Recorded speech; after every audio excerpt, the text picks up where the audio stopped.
Good morning. My name is Ralf Friedrichs. I am an addiction recovery coach, a life coach, and author, and the host of this show, the Take Your Life Back Today radio show. You can see a video version of this if you go to YouTube under channel Take Your Life Back Today show.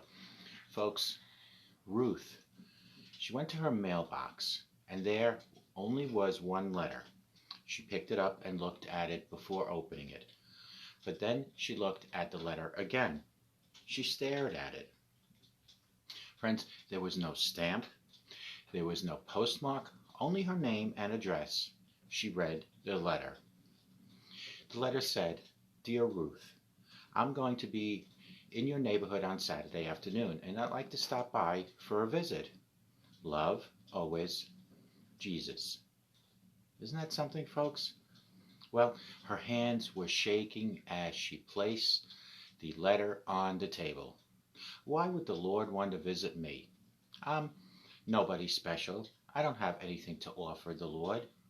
With that thought, Ruth remembered her empty kitchen cabinets. Oh, my goodness. I really don't have anything to offer. I'll have to run down to the store and buy something for dinner. She reached for her purse and counted out its contents. $5.40. Well, I can get some bread and cold cuts at least, she said to herself. As she threw on her coat and hurried out the door, a loaf of French bread, a half a pound of sliced turkey, and a carton of milk leaving with her from the store. Ruth, with grand total 12 cents to last her until Monday, was all she had left. Nonetheless, she felt good as she headed home, her meager offerings tucked under her arm. "Hey, lady," somebody yelled. "Can you help us? Can you help us, lady?" Ruth had been so absorbed in her dinner plans she hadn't even noticed two figures huddled in the alleyway, a man and a woman, both of them dressed in a little bit more than just plain old rags. "Look, lady, I ain't got a job. You know, my wife and I have been living out here on the street for the longest time, and, well, now it's getting cold, and we're kind of getting hungry, and, well, if you could help us, please. Help us, please, lady. We'd really appreciate it." Ruth looked at them both. They were very dirty, they smelled bad, and frankly, she was certain that they could get some kind of work if they really wanted to, if they cleaned themselves up. "Sir, I'd like to help you, but I'm a poor woman myself. All I have is a few cold cuts and some bread, and I'm having an important guest for dinner tonight. And quite honestly, I was planning on serving the cold cuts and the bread to him." "Well, yeah, okay, lady, I understand. Thanks anyway." The man put his arm around the woman's shoulders and turned and headed back into the alley to sit in a corner. As she watched them leave, Ruth felt a familiar twinge in her heart.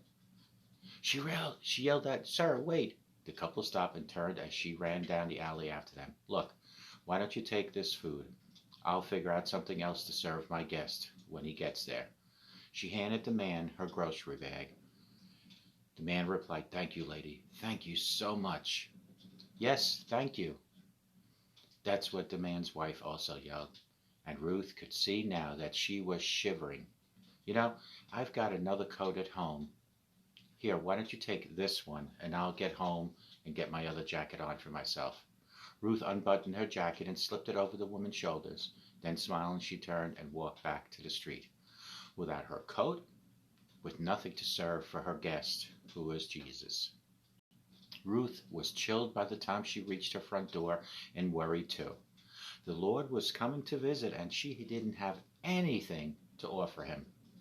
She fumbled through her purse for door key, but as she did, she noticed another envelope in her mailbox. She said, "That's odd. The mailman doesn't usually come twice in one day." She took the envelope out of the box, and she opened it. Well, the letter read, "Dear Ruth, it was so good to see you again. Thank you for the lovely meal, and thank you, too, for the beautiful coat. Love always, Jesus." She had completed what Jesus has directed in her heart to do. The air was still cold, but even with her coat, without her coat,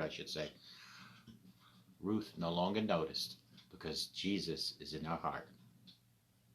Call me at 844-405-HELP. Together, you and I, we can help each other take our lives back. Be good to yourselves and always be good to each other. Remember, a simple smile to anyone can change that person's life, make a difference in your life. Give me a call anytime you want to talk. But remember, when you help other people in time of need, you are helping Jesus, just like Ruth did when she supplied this couple with a meal.